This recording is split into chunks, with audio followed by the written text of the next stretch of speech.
So this was a winter emergency, January, I guess it's been going on since January 8th or something or other. But the furnace in the camper and trailer went out, and I had it back to the repair place a couple times, and I mean I've spent like $500 on it. Replaced a fan motor, main board, and a couple switches and stuff like that.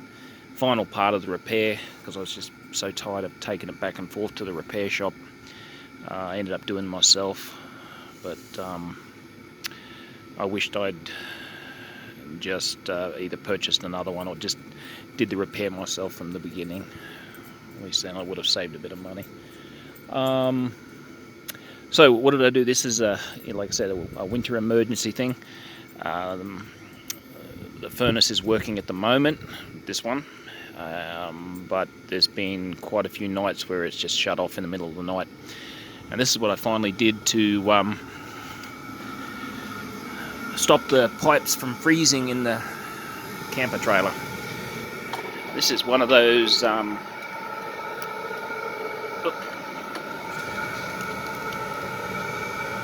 I just hold it there. Diesel,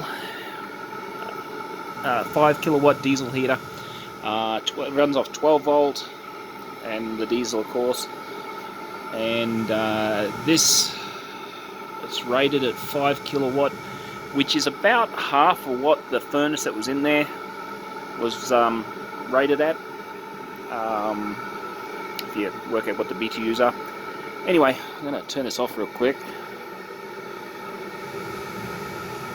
Okay, and I love these little diesel heaters. So furnace goes out in the middle of winter. What do? A lot of people will get those small camping heaters and buddy heaters or whatever, but anything that's burning propane or burning any type of fuel inside the dwelling, okay, is dangerous. It's giving off carbon dioxide, carbon monoxide, and yeah. So what I did with this, mounted it up outside the trailer, and ran the, I vented it directly into the vents with the trailer. All I did was use some aluminium foil to cover up the vents, and anyway, this sealed up quite nicely, and even though it's a little underpowered, it's working very, very well.